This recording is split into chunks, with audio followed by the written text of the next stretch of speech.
baby bought a pacer, left me all alone. She's an AMC from 74, from the school that lessons more. How your legs on. Hello, folks. Guess what we're doing today? That's right, here.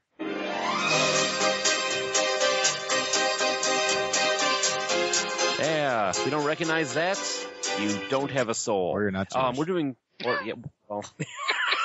Or you've never been to a Jewish wedding. Yes, because we haven't had any good Semitic jokes yet. We're doing Gremlins as the old movie and comparing it to Rare Exports, a 2000. Let's see, with Gremlins 1984 against Rare Exports in 2010. So I am Mike, and welcome to the show. We are 40 going on 14. I'm Pat. I'm Joel. I'm Josh, and this is what happens when people stop being polite and start getting real. Christmas, the real world. Can I be Puck? I was going to ask if Puck was in this one. Yeah. I think so. You suck. I never watched The Real There you World. go. That was my Puck. Me either, actually. Really? Yeah. Yep. Yeah. And when you said Puck, the first thing that came to mind was Sadar. So that's you ladies, you. So Don't get me started. Yeah, he's on a roll. That's why so his before ass we is get buttered. into them, That's not why, by the way. no, his ass is buttered because it's Wednesday. Exactly. I like Caught me butter on a my Wednesday. ass and lollipops my mouth. Wow. Well, for the one of you that's still listening, this week, since the Gremlins was made in 1984, we always go for the what happened in the year of the movie that we're watching first. And 1984 on television, Patrick discovered that the USA loses the Davis Cup in tennis to Sweden, which means nothing to me. You guys got anything on that one? I didn't find that. That's all I have to say on that. Nope. Wait, tennis- Who found that? Tennis is Who a put that up thing? there? That's a thing? Tennis? Well, that's what Wait. Google Drive does. Look at the tag. It's Josh. Oh, it is Josh. Curses foiled again. Thank you, Scooby, for the help. Oh, now he's down there. In music, wait, no, did we get the music thing straightened out? Was it Howl I Know Oh, that being is number incorrect, one? Or because that was from 1986. I did the wrong year. That's why Oh, because we okay. were He's different. high. It was actually Here. Like a Virgin by Madonna. Oh, yeah. And I am Like- high, yes. I love Madonna up until about 1996, and then I tuned out. I still like her. I don't. I don't like her music much. I do have some of her more recent stuff on my iPod, I will admit. But There's nothing Oh, wrong with yeah. that. It just, after Shut Up and Dance, I tuned out. I like the fact that she got thrown out of the Alamo Draft House. yeah, that was pretty funny. I did. Well, yeah, but that story was misrepresented because she wasn't actually in the Alamo Draft House. Basically, While they're really overstepping their bounds there now. Yeah, she was preemptively, before she'd ever set foot in the Alamo Draft House, banned for life because at another premiere she was on her phone and someone called her on her shit and she called them an oppressor. So where was she at the preview? Was that She was actually at the Alamo. She got confused. Her GPS was messed up. Well, I mean, the Alamo Draft House, according to all reports, is an awesome movie theater, but they don't do big Hollywood premieres there. Alamo Draft House is very excellent. It's one of the first places where you actually during certain screenings you actually are encouraged to interact with people a la MST3K. But Oh, really? yeah, it's kind of cool, and they start one of the first places ever to serve beer, and you're Ever? Like, in the world? movie theater wise, Oh. smart ass. You said it. But I mean, they're pretty cool. But I mean, they do also show regular movies too, where it is expected, and they actually put things up, beforehand saying, hey, if you are caught on your phone or texting or anything, we will ask you to leave. I am a smart Oh. ass. Mine can fart the alphabet, so shut your coal. I will shut my coal. the whole alphabet? The whole alphabet. In, Kind of like Judy Garland. What? in Mandarin. No. I No? can't do Mandarin. Swahili. Yes. All right. So in movies, Yes. before we, because I know this is coming to us having him prove it on the show, and I don't want that happening. Oh, yeah. That's a whole show thing. That's go ahead, Josh. Sorry. I was just saying, I got some more information. Apparently, she was at Lincoln Center's Walter Reed Theater for the New York Film Festival premiere of 12 Years a Slave. And she didn't call the person an oppressor who told her to stop texting on her BlackBerry. She called them an enslaver. Ah, nice. Wow. So yeah, I read somewhere the other day, somebody said, like, those who are quick to call themselves oppressed, usually are never the ones that actually know what oppression really is. yeah. So, And that's never been so true as it is with Madonna. Yeah. So yeah, in response, Tim League of the Alamo Drafthouse put up on Twitter, until she apologizes to movie fans, Madonna is banned from watching movies at Wait, Drafthouse. sure that's not So for he's Swept preemptively Away? banning her. That's nice. They're not banning her for Swept Away? That's what he's trying to get an apology Yeah. Oh, jeez. for? Just talk to Guy Ritchie while you're at it. It's his fault. All right. So, Breaking 2, Electric Boogaloo, Yes! came out on the 19th of December in 1984. I'm so and excited. Joel is still, again, It's we know it's still, Thus inventing the genre of what, Joel?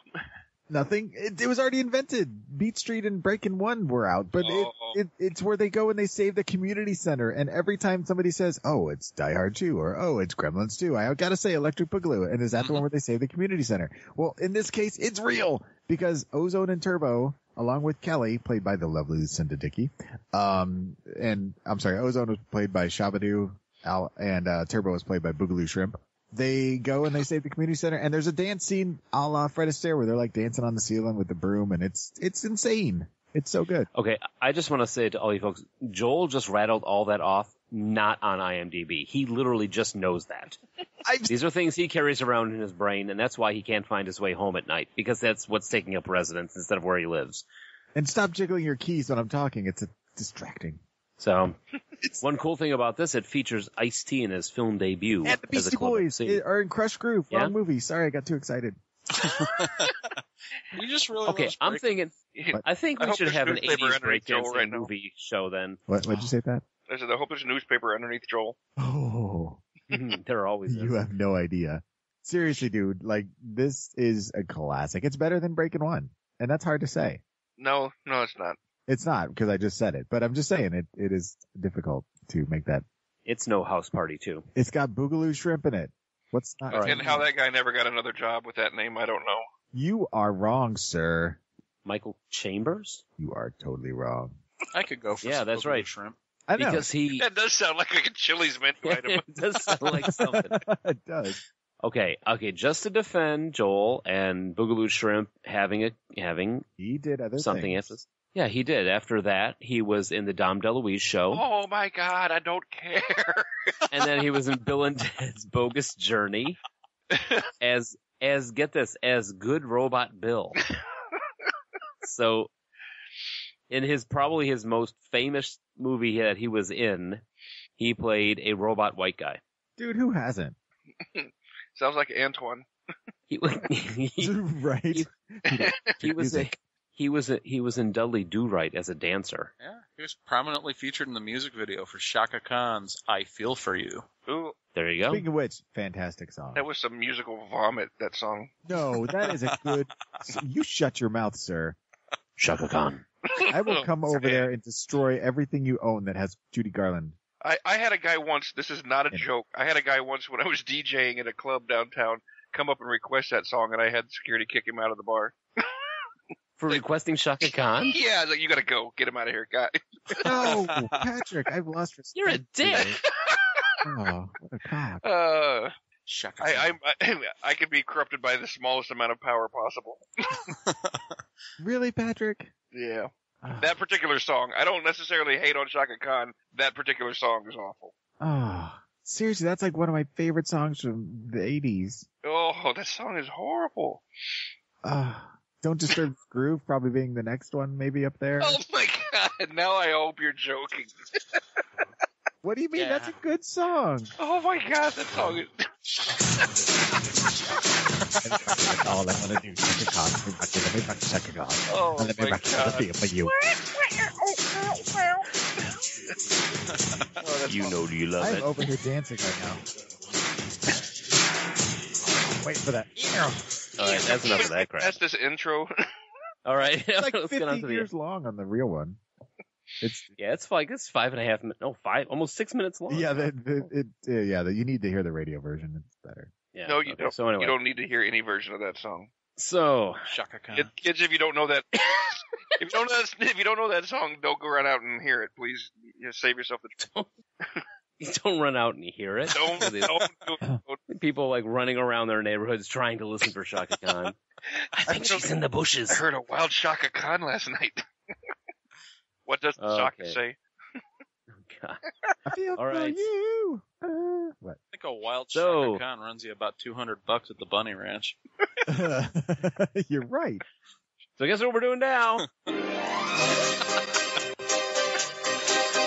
All right. We got... Stop that. All right.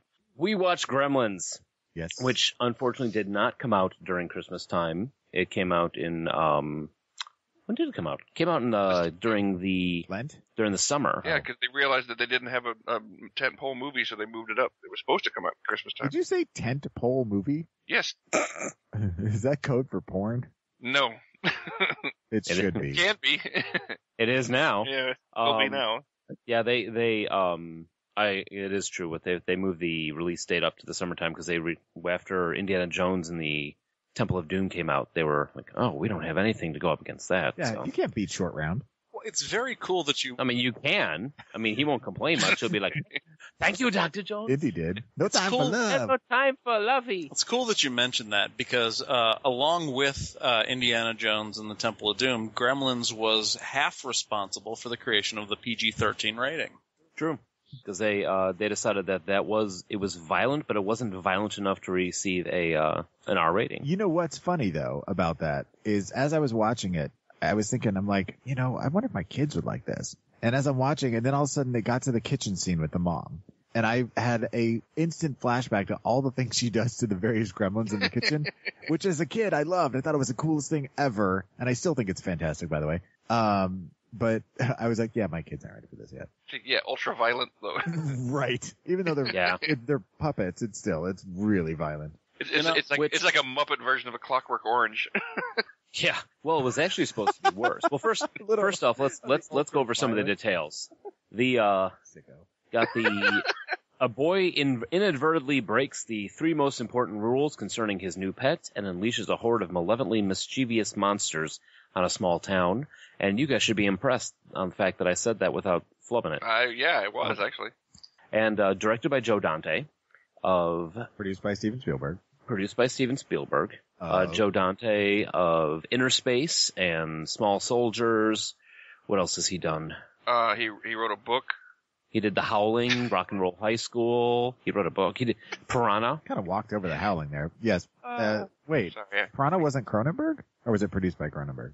I believe Piranha was You haven't heard of his book? Seriously? It's called Inferno. No.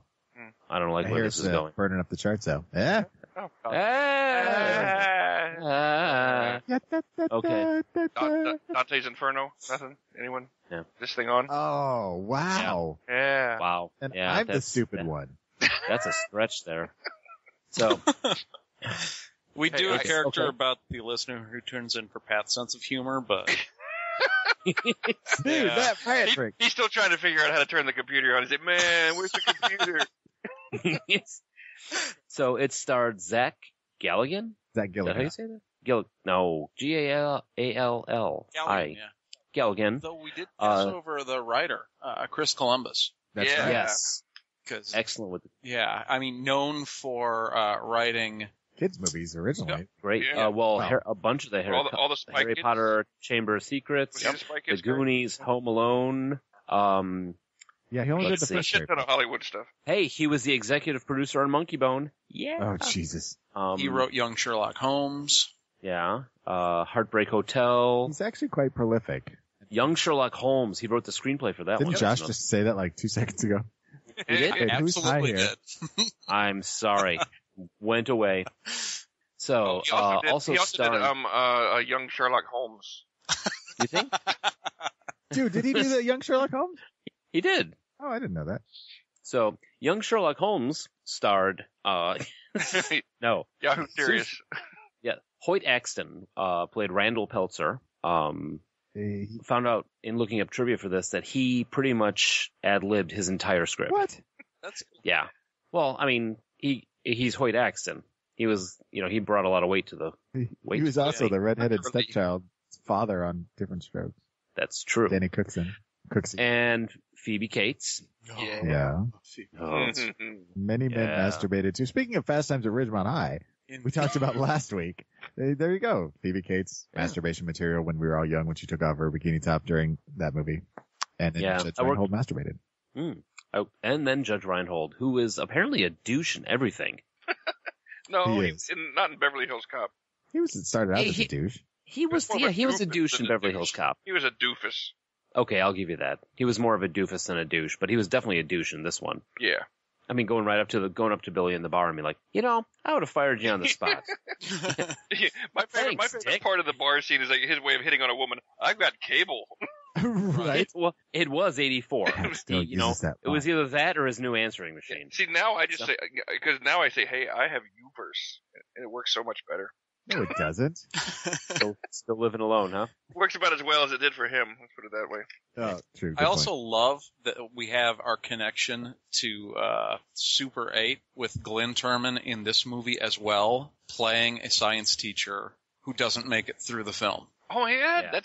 that's a great catch. I That's didn't, it. The exact same actor. yeah, I didn't even catch that.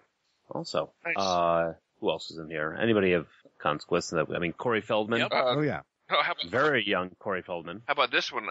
Howie Mandel did the voice for Gizmo, Yes. And Frank Welker did the voice for Stripe. Yep. and Michael Scooby-Doo. Winslow did some of the random voices for the other. He did the voice for Zach Galligan. There was, they had a great, if you know your voices, they had Howie Mandel, Peter Cullen, Michael Winslow. Peter Cullen is in Optimus Prime? Optimus Prime Yeah. was also listed as doing some of the voices also on here also. Yeah. And they had a great voice list. Yeah, they did. Look at me. I'm a nerd. Yes, you are. So, and can't forget Dick Miller as Mr. Futterman. Can never have too much dick. Who Yeah. I don't know which was greater, his love for America or his hatred for everything that wasn't American. I think it was pretty evenly. Who played the shop owner? I can't think of his name. The shop owner was Key Luke. Yeah. Who's done a bunch of ethnic parts in the 80s. Yeah. Why would he?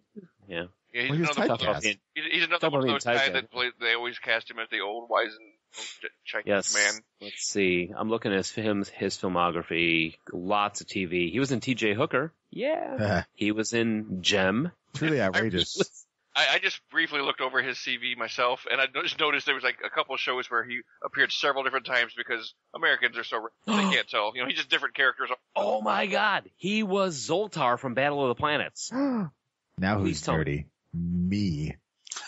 Because I know what you're talking about. I don't. You don't The remember only Battle of the Zoltar I Planets? know is the one from Big. Yeah, no. Yeah. This is the Zoltar that was the bad guy against like the team of teen enemy fighters. I don't even know what they were. They had a jet that turned into a phoenix, but he was also supposed to be hermaphrodite too. So What? you didn't know that? No. In the Japanese version of Battle of the Planets, which was called Gatchaman, the main enemy Zoltar was actually a hermaphrodite that would switch back and forth during the show. But for some reason they changed that when they brought it over to the I States in wonder the why. 70s. Yeah. Yeah, go figure. What exact Yeah. advantage would that bring to? They made him a hemophiliac, which is similar. What? He was a hypochondriac. The hypochondriac hemophiliac. Can't go anywhere with that guy. Okay, some trivia on this. All right. Mrs. Deagle's cats are all named after money. Dollar bill. Dollar bill, kopeck, drachma. The Gremlins puppets themselves were all animatronics. This was pre any computer animation. This was all practical effects, and they were valued between $30,000 to $40,000 a piece. And all the crew, when they would leave for the night, had their cars checked out to make sure that no gremlins were going missing. Well, and the Gremlins themselves weren't even the most valuable piece of cinematic history in terms of inanimate objects or props used. In the scenes at the invention convention that the father was at, Yeah. Robbie the Robot from Forbidden Planet, He was. Yes. Yeah. totally talking to him when he was trying to talk on the phone. I don't understand the question. Well, did you notice that I don't use it myself. the time It machine from promotes rust. H.G. Wells' Time Machine was in the background too? Mhm. And Did you notice when they cut away and Steven then cut, Spielberg? when they cut away and then they cut back, the time machine was gone, and all the people that were Yeah. standing around are like, "What?" like it had Yeah. just disappeared. I missed that. They didn't Yeah. have the 18 band. I didn't have the 18 band, but Steven Spielberg did ride his little bicycle through the middle of the shot. So Yeah, da, da, da, da, da. Yeah, da, da, da, da, da. you didn't notice that? Yeah, da, da, No, I da, didn't. da, da. Okay, that's one of the cameos that was in the movie. The guy that Billy is talking to when he's sketching in the bar is actually Chuck Jones, creator of Bugs Bunny. Ah, very cool. Yeah, so they got him in there, and let's see what else we got. Well, the one thing I read somewhere, I don't remember that the set was the same set that they used in Back to the Future. The theater was the same theater that Michael J. Fox drove the DeLorean into in Back to the Future. Yeah, same set And- on the back of the Paramount lot. Wait, Back Yeah. to the Future was 86, wasn't it? It was after Gremlins, wasn't it? I'm not sure on the date, to be honest with you, Well, I'm myself. gonna look it up then because I'm that much of a nerd. And the idea of to this the of the future. Gremlins came 1985. back from Okay. Chris Columbus. He came up with the idea, or Chris Columbus, or I forget who. What? The people who, the guy who was Chris Columbus. They came up with the idea for the Gremlins after living in an apartment in New York, which apparently had really bad mouse problem, and he would hear the mice skittering all around his apartment as he was sleeping at night, and that made him think of little things running around in the dark, which came up with the idea for Gremlins. And what about Nice. the Mogwai? Well, then I guess it just went from there. Now, I'm pretty sure I have a bit of trivia that isn't. I want to double check the IMDb that they didn't actually have this. I'll be disappointed if they actually put it in here, because Mr. Futterman's name came from another one of the uncredited cameos. The guy who played the priest was an actor who played Teddy Futterman on the Nancy Walker Show in the mid-'70s. Wow. Yeah, actor by the name of William Shallard, who's been in all sorts of things. He's was an actor all the way from the 60s. Basically, I think, let's see, when did his career, I'm not even sure. Let's see. Up until 2011. Wow. Yeah, he was on Bag of Bones. He was Mayor Norris in True Blood. Very cool. So, Wow. yeah, he's been a character actor for a very, very long time. So, opinions. Of him as a Josh. character actor? I think he's quite good. No. Oh. Oh, he's very. What do you think? I have a deep, abiding love for this film. I originally was not allowed to see it because my mother had gotten some reports about the content that were incorrect. She believed that a gremlin somehow managed to rip a woman in half. I'm not What? actually sure how that would work. Well, that partially goes from the original draft of the script was a lot more violent than what happened on the screen. Apparently, Spielberg stepped in because, after when Billy gets home and saves his mom from the gremlin. Yeah. Apparently that scene he was supposed to get home and the gremlins were supposed to throw her disembodied head down the stairs. I would have. So it was a lot darker. The dog was supposed to have been killed. They were supposed to have killed his mother, and it was a lot more violent than, a lot more visceral than it was when it came out. So she may have just heard something about that, so she's not totally off the mark on Yeah, it. it could be. I just know that for a long time, eventually she relented. I don't think I ever got to see it in the theater. I think I had to wait until it was on VHS. Okay. But I got to see it in the theater. I saw it in the theater too. But from the moment I watched it, I loved it. It was one of my favorite films of the era, obviously behind the Indiana Jones movies, which I was allowed to see. They took you to see Despite the fact they ripped Temple of... somebody's heart out. Yep. And the face melted in the first one. Yep. I think that's enough to say I'm not. Who wants to see an animatronic puppet kill somebody when we can see people kill somebody? Right.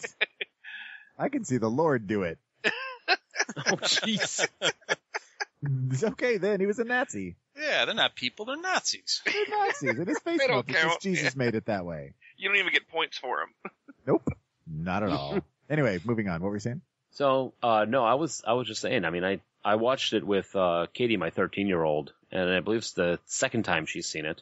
And You know what? I thought there were a lot of very 80s parts in it, like the breakdancing scene. Yeah. Where, got the, but it held up. Thank you, John.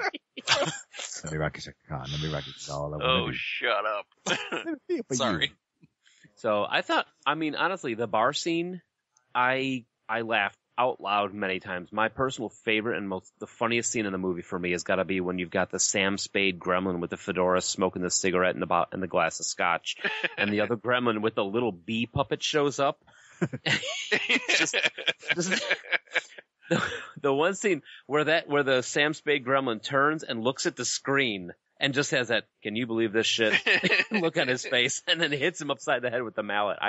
I'll laugh out loud every single time I see it. And that was pretty much like a forefather to Gremlins 2, that type of humor right there. Yeah. Oh, yeah. And I think they struck the balance better in the first one, because I think they went too far with it in the second. Yeah.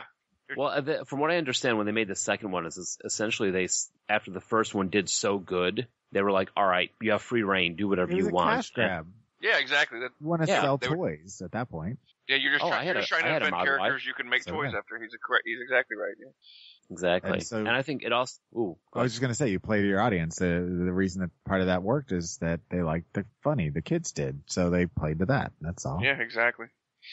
One thing I do want to say is in the opening scene, with Hoyt Axton in Chinatown, they never really even say is he actually in the Orient or is He was just in at a China Chinatown of buffet. San Francisco. Yeah. He was at a buffet and it was in the back. Anyway, that just pretty much shows like what a bad salesman he is. That whole scene. Like he can't cold read, the guy and see, this guy has zero interest in buying whatever product you have. You can't tell by looking around the room your little bathroom buddy doesn't belong in this place. But that's part of how charming he was. But and the thing goes bad. His whole sales pitch goes bad. It squirts all over him. He doesn't really cover very well for that. I just, You just said he squirted all over him and cum in the same breath. Yes. That's why Wow. I love you, Pat. I do. Thanks. Yeah, thanks for that. you made me feel dirty right there. Oh, yeah. Wow. And also, he was just like intentionally trying to waste that kid's time. Because they tried to, hey, where's your shop? I want to buy some stuff for Christmas. And he gets there and he tries to sell the guy the other thing. Like, that was kind of rude, I thought. He did a good job with the selling the smokeless ashtray to the guy at the gas Yeah, station. that was great. And he's walking out and just smoking up a storm. He's like, that'll stop. Yeah, That'll stop. well, it's supposed to do that. It'll stop. that was pretty funny. I like that. He was a horrible inventor. Horrible. Yeah. So, yeah, I'm not even sure what the playing card thing was supposed to be doing. Yeah, I'm not either. Maybe it was just to deal. Well, it looked like he was definitely trying to wasn't make. shuffling. Yeah, he was trying to make some kind of blackjack shoe. It looked like, but it just was not a very well designed one, obviously, because for so many reasons that I'm not going to go into. Pat's gonna nerd out on another direction. Exactly. I'll nerd out in like casino gambling reason. You don't need that. So. He's stuttering. He's so excited about talking about gambling. I can't. And I get these cards, and I like to play with the chips.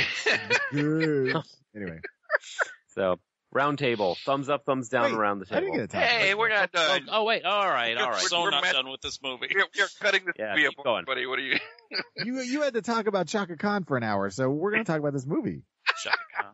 I talked about Shaka Khan for now? My next question is, who brings a dog to the bank?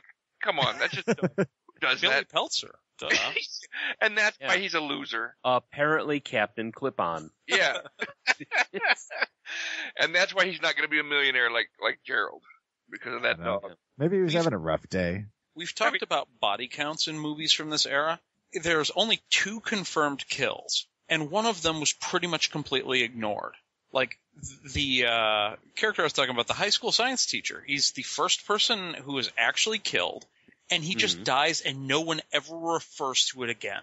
In the original draft, they had he was supposed to be punctured all over by like 100 needles Yeah. Right. down to one. And once again, Spielberg walked in and went, we're aiming at families. Right. Well, does that count? Does that count for all the Gremlins? There was a hell of a lot of body count for Gremlins. No, not for the Gremlins. And you can assume that some of the unnamed characters, like the guy in the Santa suit, probably died. But only Right. 2 named characters actually died on screen. which are the science teacher, which I just found it was so weird that Billy went to the cops and didn't mention on whether it's oh yeah, you're crazy, kid. It's like, go to the high school. My teacher's dead. His body's probably still there because we haven't referred to it at all for the last 2 hours. Because he just disappeared in a cloud of ether like he was in a video game. Well, he was probably the only black guy in town, so. And of course, Mrs. Deagle. Yeah. Mrs. Deagle, was the other on-screen death. Dude, that was crazy how far she flew out of that window and impossible. But still, it was crazy. And fun. It was a nice release. It was fun. It was a fitting death for that character. And the cops are horrible in that town. There's a little bit of trouble, and they're like, let's get out of here and go back to the cop station. Yeah, even Katie was like, why are they not doing cop stuff? They have guns, and He's like, I'd really like to go back home now. These are not the hero cops you hear of. No, where's John McClane? He would have took them all on. And then they hit the A-team ramp and just flipped over. Yeah. I didn't happen to notice that as they're flipping over, the entire bottom of their car was just one giant sheet of metal. I'm like, well, that's obvious. Yeah, they had the ramp. You could see that ramp thing right off the bat. Yeah, the ramp and the metal. It just looked really bad. I was like, well, you could tell you didn't have a whole lot of budget for this one. Yeah, well, because they were spending $40,000 a piece on all those damn Gremlins. Exactly. That's why. All the money went into the Gremlins. Well, you know what else this movie had was a great advertising scheme beforehand. Well, for the movie, because remember, you didn't see anything except if you look at the poster, you've got the mogwai, you've got Gizmo and his two hands looking out of the box, and that's all you saw. They didn't let anything out until the movie was released. And then after the movie, even if you went into like a store or something, they had the toys and all that, and they were all covered up and boxed over and stuff. And it wasn't until the movie was released that's when they let everybody see what it was. And of course, everyone's like, "Oh my God, Gizmo's so cute," and everybody wanted one. So, but yeah, I when he jumps out of the box, and I think they did a really cool thing too. What's in the box? You didn't really see the Gremlins full on until I mean, because like after the teacher gets attacked, Billy goes into the nurse's office, and the Gremlin jumps out of the cabinet, but you only see him for a split second before he runs off. Billy, don't be a hero. Oh, Jesus. Mogwai. Yeah. Okay, so wait, is Patrick, you talking about the movie now, right? Yeah, I was just going to say one thing that really actually kind of bothered me during this movie was that the scene when what's his face, the kid, I can't think of his name all of a sudden.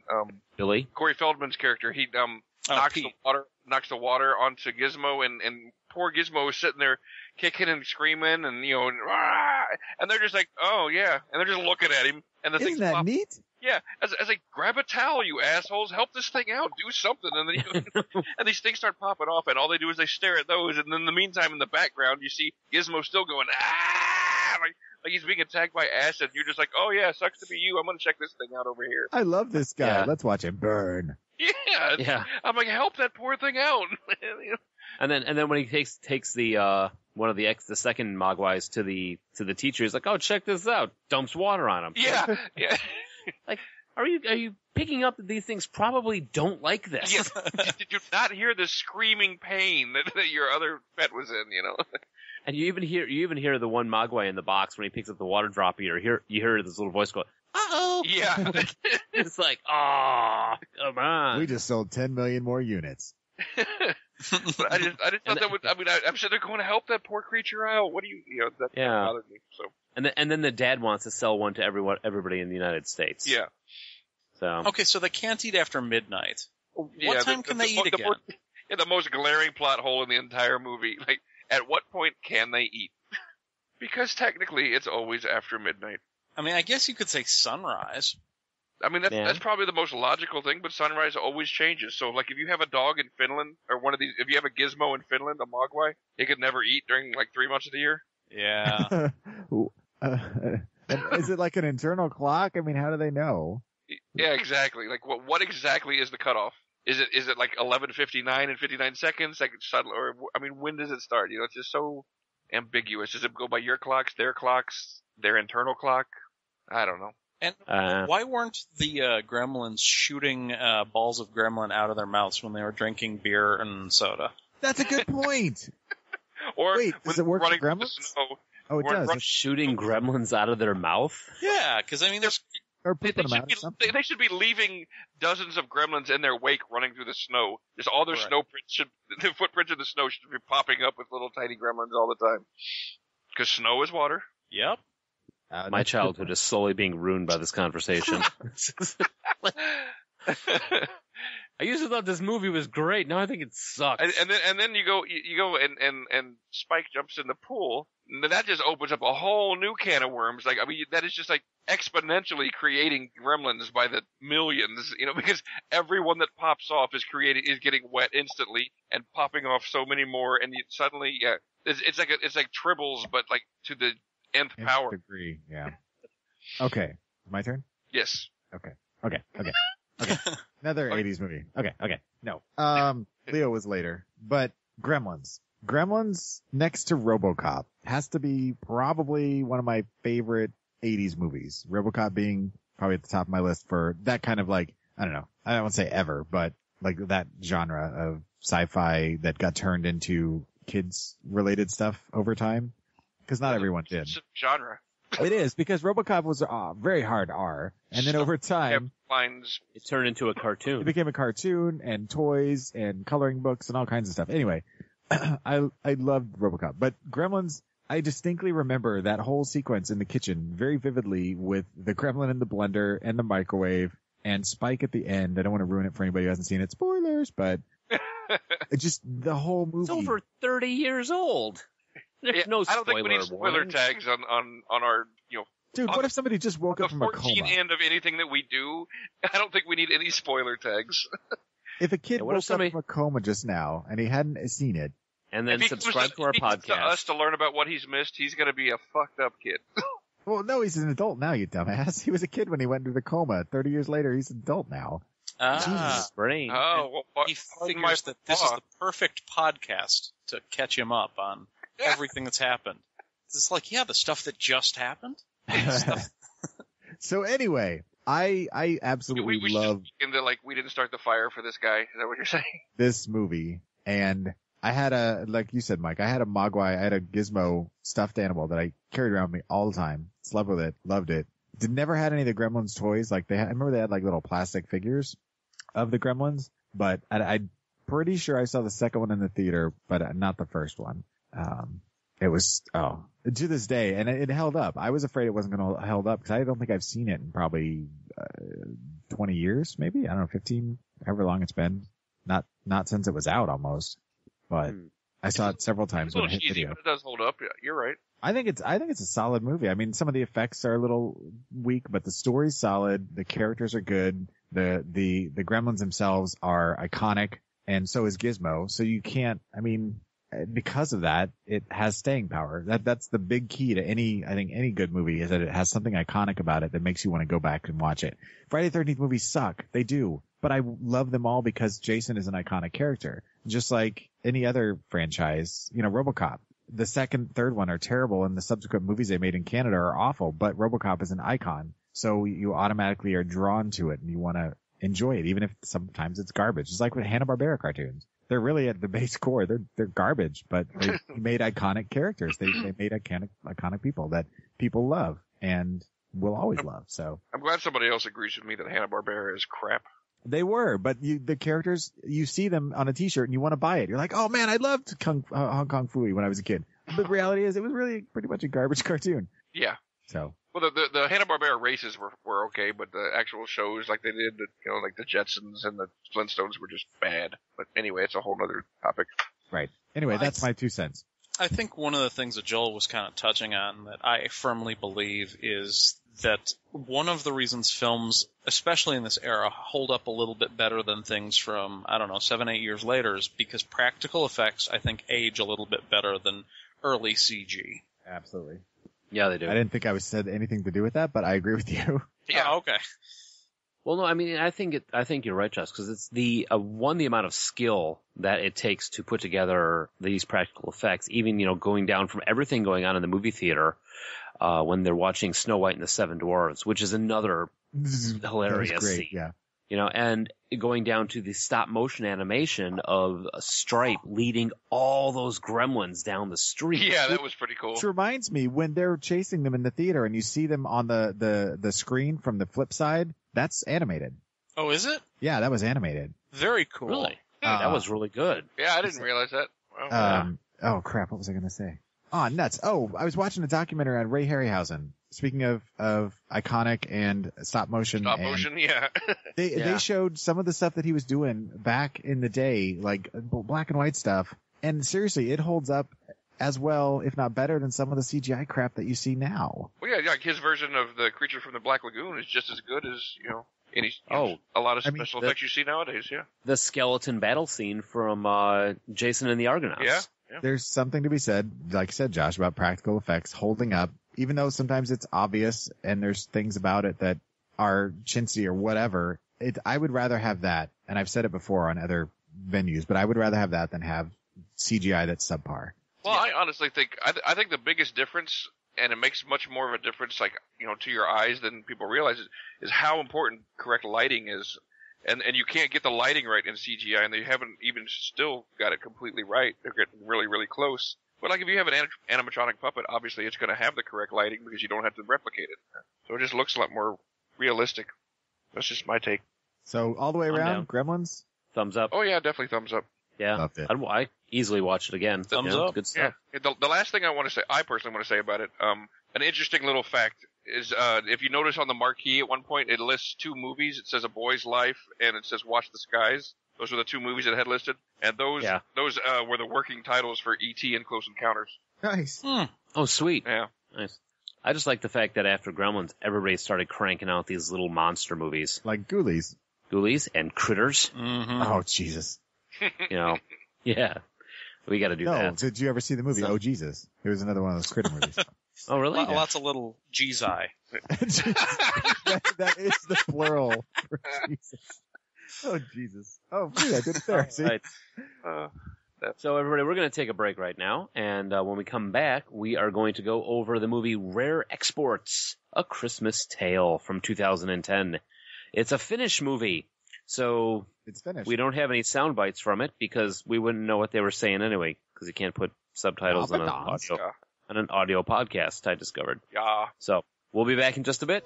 Shaka Khan.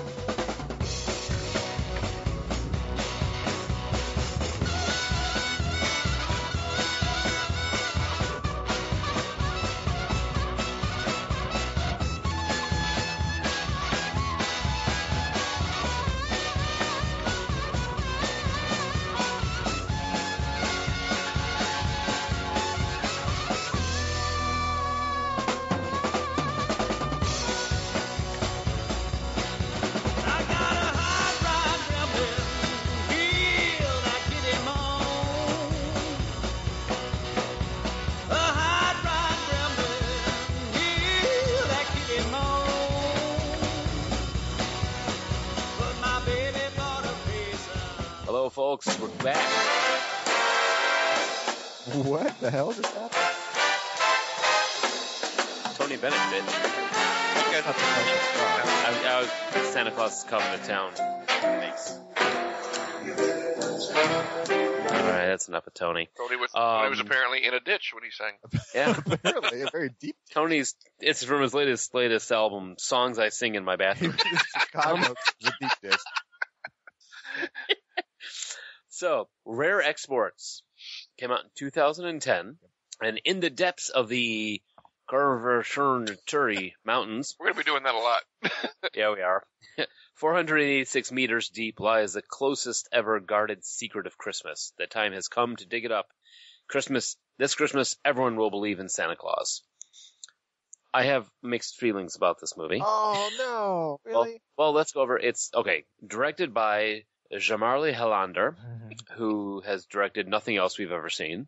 Wait, at least on this. I'm not sure don't that's say true. that. Yeah, don't say that. You sure?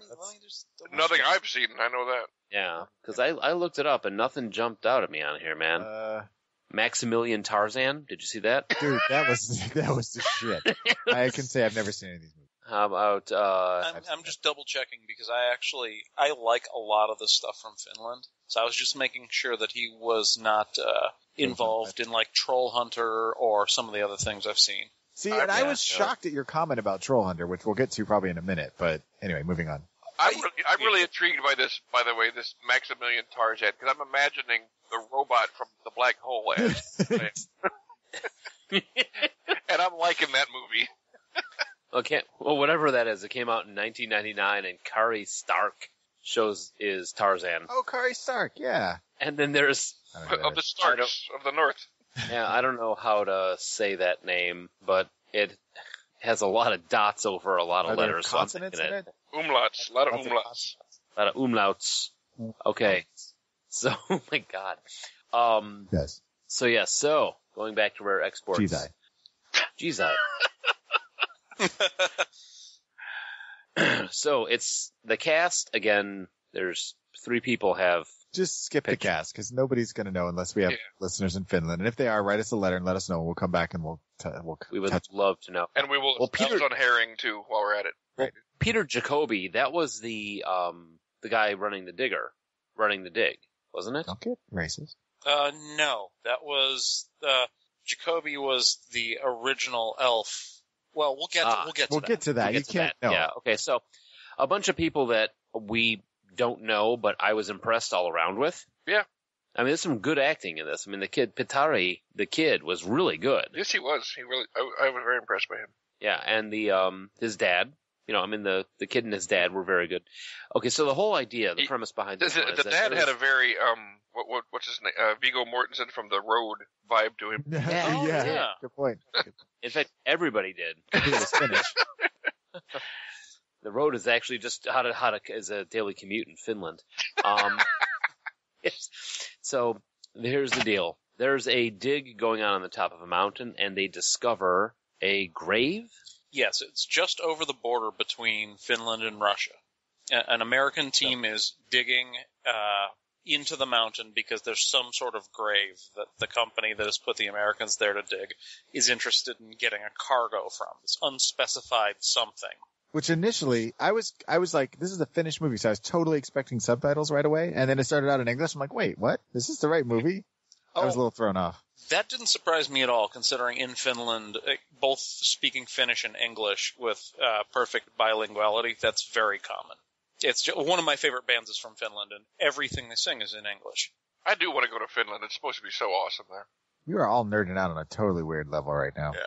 I like it. Don't get me wrong. It's just like it's like one of the happiest places on earth. There's especially it's very it's very science based. It's very there's the highest concentration of atheists in the world. It's like they're just they're the smallest amount of suicide, highest amount of reported happiness, highest median income. I mean, it just seems like a great place. Why would they take you? Thank you.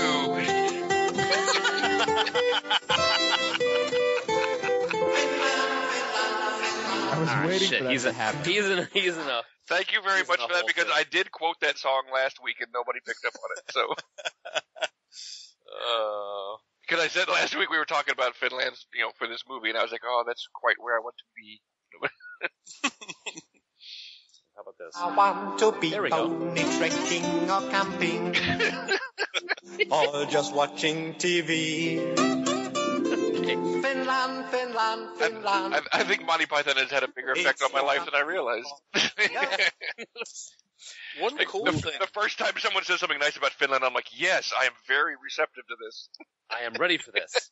One cool thing for me watching this movie, I knew what it was all about, but my wife, Sarah, sat down to watch it with me, and she knew nothing about it going in. Oh, nice. She only knew the title. So that's really the way I went into it, too. I didn't know anything about it other than what you guys said last week. I knew minimal on this. And I knew it existed, and I knew it had something to do with, this awful Santa Claus thing. But, yes. Acting all around was great. The plot was great. The story was great. It was something original. has to be. It was a very original story, very well told, and I liked it. I thought I did like the movie. The big downturn for me. Oh boy. I know where you're going with You know what I'm going to say? YMCA. A lot of old man wiener in this one.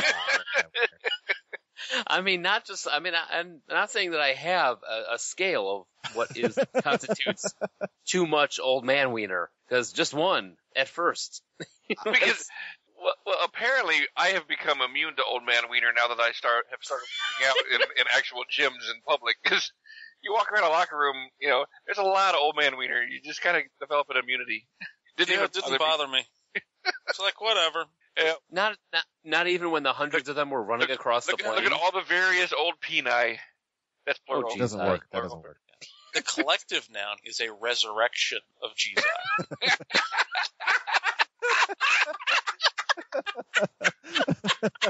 And Josh wins at the internet tonight.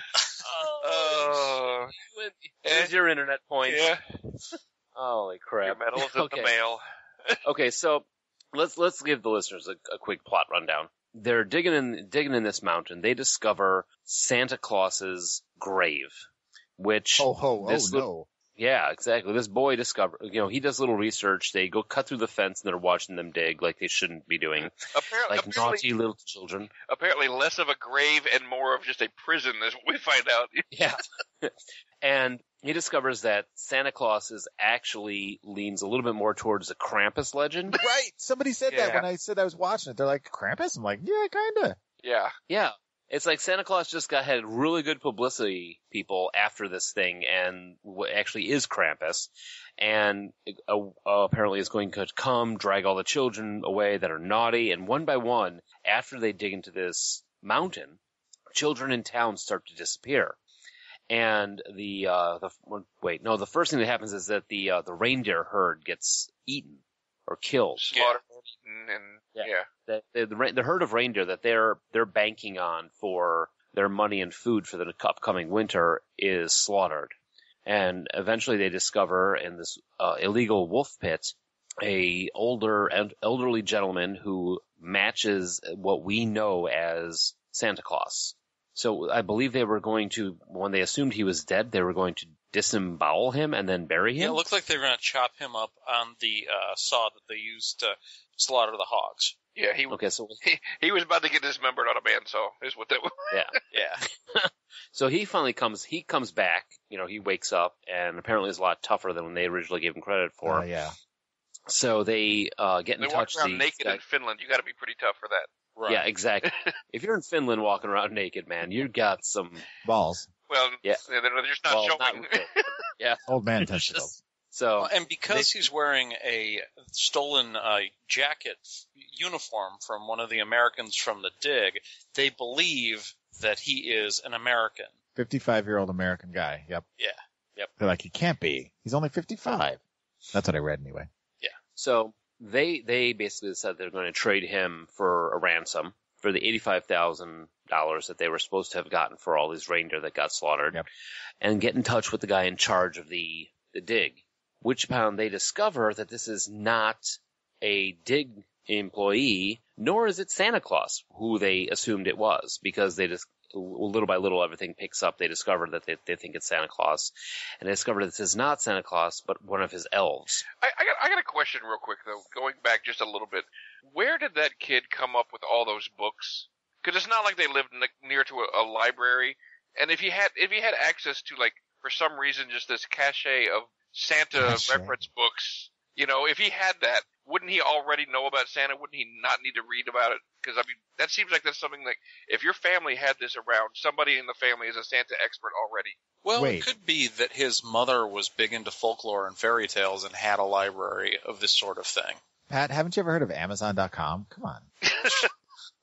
Wouldn't it be Amazon.fi? For Finland? So anyway, Jizai.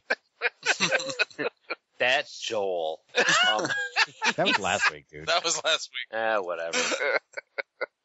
Keep it moving. That was so last week, Mike. I don't know. So they discover that he's actually one of the elves, who are apparently really good at throwing pickaxes. Yeah.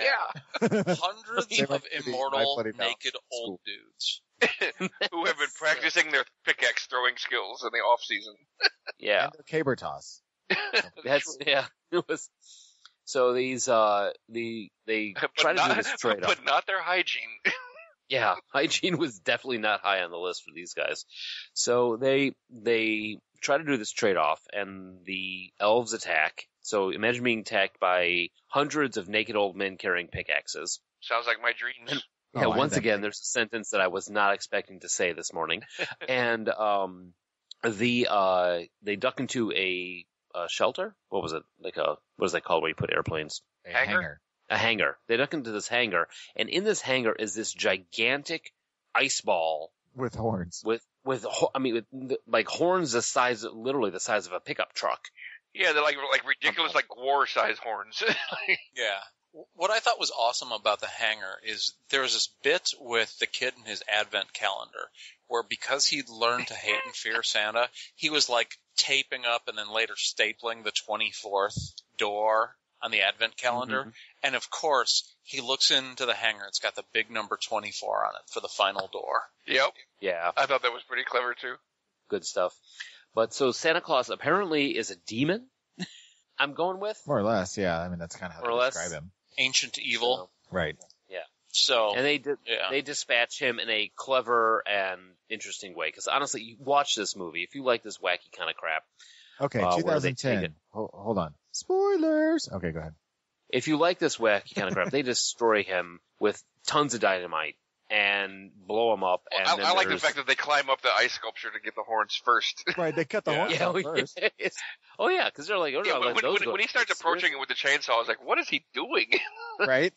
in that moment, but right before when everyone finally realizes that they have to listen to the kid because they haven't been listening to him this whole time, and he just takes charge and lays down the plan, his heroism and eventual sacrifice, which probably saves himself because he is revealed to not be a naughty boy after all, but a nice one.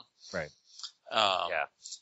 That I thought was just a great turning point for the movie, and I kind of looked at how much time was left. I was like, wait a minute, this isn't the end. Where are we going with this? Right. Mhm. I want to say one thing real quick before we move on past that. Is to his sacrifice. I was slightly disappointed in the choice that the filmmakers took. I would have liked it so much more if he had been saved because he was a pure kid. He wasn't a naughty boy or anything. Because he'd been so worried about that the whole show. But they immediately squashed that by saying, "Oh, looks like your boys are out of a job. We killed Santa, and that's why they're not attacking you." It's like, no, it was, let it be because the kid was, so maybe kill Santa like 2 minutes after the kid realizes Right. he's good, I kind of think it Yeah. was both. I mean, yeah, I know the timing was conspicuous. Yeah, but I'm but saying the filmmaker could have purposely made it where he purposely gets saved because he's a good kid, and then Santa dies, and then maybe the creatures, come out of their catatonic state, whatever. I don't know, but I'm just saying.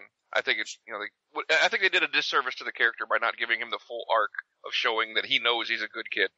Sure. Yeah. Well, then it takes a turn for the weird. Yeah. Yeah. Then apparently they take all the elves and take him to pedophile school. No, Yeah. no. No, I they know were that- teaching him how to be Catholic priests. That's what I thought. It was a finished film, though. They had to have an odd ending. They're like, don't Verdansken, und gone to Herneferner. It's like, and what that means translated is that it's a finished film. We can't leave it normal because then the Americans will watch all our movies. So they slapped on this weird ending that is only in the American version, by the way. The original finished version ends with an orgy. Not with any of the people in the movie, just they tacked an orgy on. I'm looking that shit up right Yeah, now. that's got to be false. I'm going to call bullshit on that. I really thought when they went into that it was a clever, because I didn't see it as taking them to pedophile school at all. They had to spend a year conditioning these insane, immortal guys to treat children nicely instead of like trying to kill them or bury pickaxes in their head Yeah, the first instant they misbehave. I thought it was very funny, and the concept was really funny, except for, the petting of the kids was unnecessary. Don't pet the kids. Right. Yeah. If you put your kid in Santa's lap and he starts petting him, you're going to punch Santa in the face. I think that's what towed the line over to Santa Claus training to pedophile school for me is the petting of the children. Yeah. And the I understand what they were trying to say. They were like trying to communicate, don't attack, be nice, and everything. But it just like maybe they wanted to communicate that in a different way. Right. Teach Yeah. these guys to pet the children. give the kid the box. Give the box. That sort of thing. And it was really, it was kind of cool, Yeah, I like. kind of creepy. But I And will it say, made. Oh, go ahead. I was going to say the one thing I didn't understand is I didn't exactly understand how they were planning on monetizing that at all. Oh, Like- well, yeah, they were the rare exports. It makes the title come full circle. It's like basically you're selling these immortal beings as personal Santa Clauses all across the world to anyone who can afford to pay $85,000. Right, and I guess that's, I guess they would just sell them to rich people. I mean, I didn't even think about it from that standpoint. I mean, I'm trying to figure out, like, how is this worth $85,000 or what, who's buying these? But I guess, yeah, a personal Santa, I guess that makes sense. And they're immortal. And I mean, Yep. Yeah. how badass is that? And then apparently they airdrop them. Right. They don't have any protection in the crates. They're immortal, who cares? Right. There's an old man in a box over here. I mean, what if you miss the hit? What if you accidentally push out the box a little bit late, a little bit early, and it like winds up in the middle of like an orphanage or something, and you've got this old Well, dude the in a box. Santa in a box. Sorry. So, 90s rap. I mean, I liked it, but it was so. I mean, it did feel a little, honestly, it felt a little tacked on, but I still enjoyed it. It was funny. It gave a light ending to the end of the movie. It was your typical foreign film ending, though. I don't watch a lot of foreign films, so. So that's your problem. For me, I liked it before the plot twist at the end, and the plot twist at the end was what made the movie for me. I was like, they've got this cottage industry with the little, like, fat Santa as their emblem. Oh, the emblem's awesome. I like that one. I would love a shirt with that guy on it. I was like, this is such a cool twist. It reminded me of the moment I first saw the ending to Cabin in the Woods. Oh, yeah. Yeah. Yeah. We need to talk about that movie at some point. Yeah. Let's not talk about it now. So, but no, you know what? I can see the parallel where it's got that weird little twist at the end where it all comes out happy. Sort of, yeah. Kind of. Except for the Santas that are indentured servants for the rest of their lives. Which is forever. Yep, exactly. Yeah, which, I mean, and then how do you write that into a will? Yeah. How do you pass down your Santa? Yeah, what did you get when your grandfather died? He gave me another old man. to replace What do I I have to do with him? care of. He keeps petting me. I don't get this. I'm 37. I wish he'd stop. So, I mean, I liked it. I liked it in the same vein of, like you said, with the Cabin in the Woods, where of the, that tongue-in-cheek kind of movie. I'll put my tongue in your cheek. I'm getting in the car now. I have done it before. Anyway. So,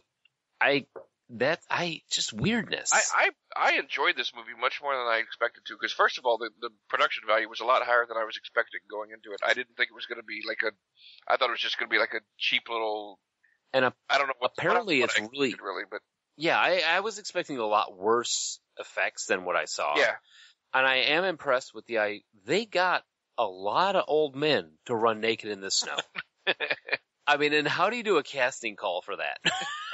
It's like, you're sitting in this huge warehouse. It's freezing cold. There's snow all over the place. All right, we'd like you to disrobe and just run at us. Well, that's another thing I like about Finland is that the weed is legal. Okay. Well, you talk about the special effects. I mean, you know why they were so good. I mean, they took time to finish them. That's all. Oh. And on that note, Geez, thank you. Okay. It won awards. I thought the camera work and overall, like, the artistic direction was very solid. Yeah, I mean, I really enjoyed this movie. I mean, from visually, beginning to end, it was really good. Yeah. And people were asking how you could have a comparison with this and Gremlins, but it's an alternative Christmas movie. It's not necessarily something you would, I mean, it is a Christmas movie, but it's not something you would put in with your family. You're like, hey, let's watch Rare Exports, But funny enough, this is far less gory than Gremlins was. It was a lot less gory and than I it's was considered expecting. a family movie, And in my head, when you made the connection to Gremlins, in my head, I just had that stop motion scene where Stripe is leading all the Gremlins, all these little naked Santa Clauses running around in stop motion. I mean, it's not a direct comparison, but you can see where if you're sitting down, you're like, I want something different for Christmas to watch. Gremlins and this would be good options. They're very similar, kind of a dark, slightly horror, but not really feel good kind of movie. They're kind of like movie cousins. Right. Yeah. Finished cousins. Yeah. It did. Okay. Oh my God. Right. I'm looking at the budget for this movie. Okay. Was just under $2 million. Really? Or 2 million, I'm sorry, 2 million euros. Oh. Estimated. And opening date, December 5th on 2010. It opened in 2 screens in the United States, where it made $9,000 in one and $9,281 in the other. 2 million euros equals 2,734,800. I'm sorry, It's almost 3 million US, basically. It grossed 500. It didn't do very well, which is kind of sad. But it's having a life though on Blu-ray and DVD though. It's becoming kind of a cult thing now. Oh yeah, it definitely is getting it. It's becoming like one of those DVD, like get the guys together, everyone watch this wacky Christmas movie. Right. This is more of those that you would see like at the Music Box Theater in Chicago. Yeah. So, but I did like it. I mean, for all the weirdness that was going on, I thought it was very well acted. And the one, I don't know what the character's name is, nor do I know the actor, but the one guy with the glasses and the beard that got bit by the elf. Yeah.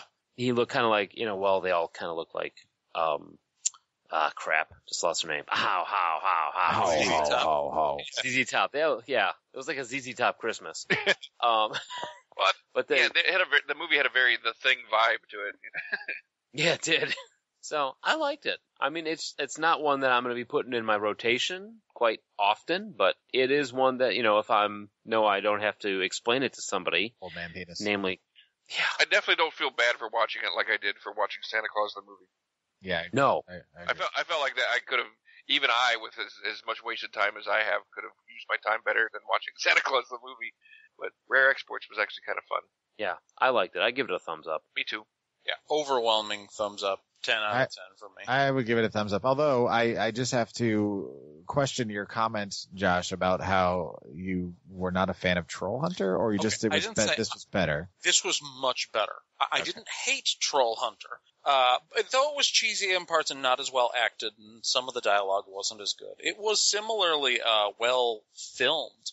The cinema photography was fine, but no, I liked this quite a bit more than Troll Hunter, and there was another movie with awesome cinema photography. About were-sheep.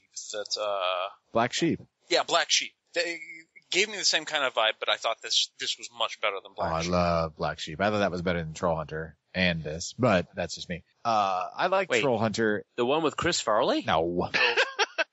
Just go look up Black Sheep. I think it's a streaming even still. It's New Zealand, isn't it? I believe so, yes. It's a fantastic movie. It's a black horror comedy thing. It's very good. Think early Peter Jackson stuff, like Dead Alive. Yes, it is much more like that stuff. Yeah. Not Meet the Feebles. No, more not like, that extreme. Yeah.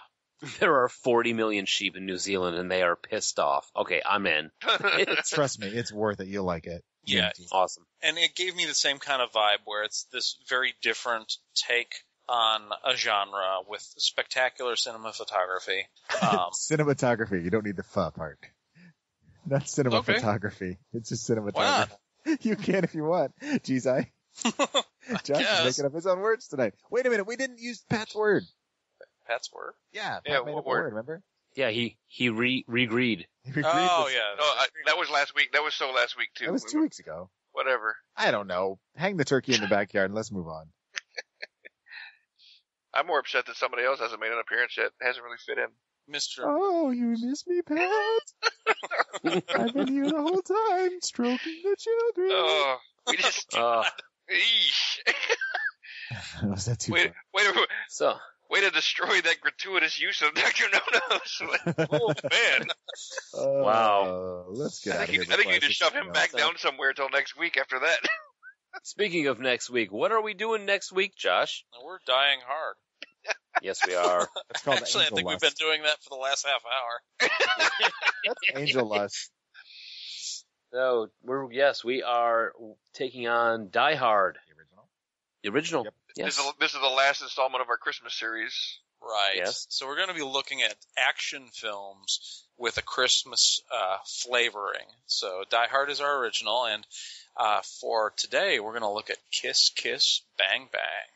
Shane Black, who most recently did Iron Man 3, if you've not seen it. Yeah. So if you haven't seen either of those, if you haven't seen Die Hard, what the hell? And if you haven't seen Kiss Kiss Bang Bang, what the hell? Yeah, I know. Seriously, after seeing Robert Downey Jr. and Val Kilmer together, so good. Yeah, looking forward to seeing it again. Oh, I still haven't seen it. No, you're going to be. I think I'm predicting a thumbs up. Pat, he's not going to shit all over this. He'll be our fresh set of eyes for it. He'll be that viewer. Yes, because we've all seen it. I own it. I've seen it multiple times.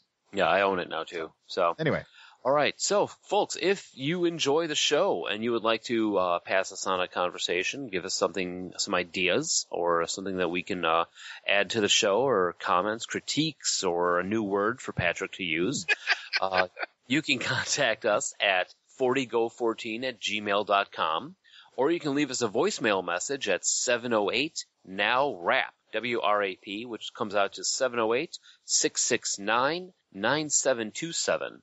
You can also find the show on Stitcher, on Blueberry, and, of course, on the giant gorilla that is iTunes. And if you are so inclined, please leave us some messages on there. Leave us a rating. Leave us a star rating on there, and let us know what you think of the show. You can find us on Facebook and get us updates for when we post the new shows on Twitter. Also, 40go14.com. Before we sign off, I want to make a quick shout-out to another podcast that I recently discovered called The Officers Club. I'm big into board games and tabletop gaming. They are a tabletop and board game, card game podcast that is every other week. And then they can be found on Facebook as well. Spectacular stuff.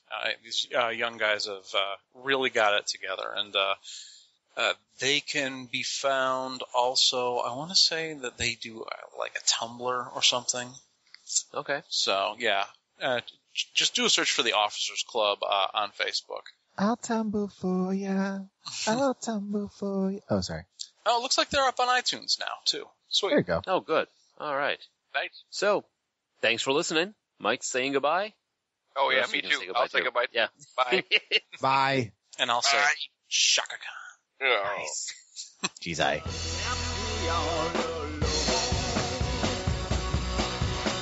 Yeah, my baby bought a place and left me all alone. But my baby bought a place and left me all alone.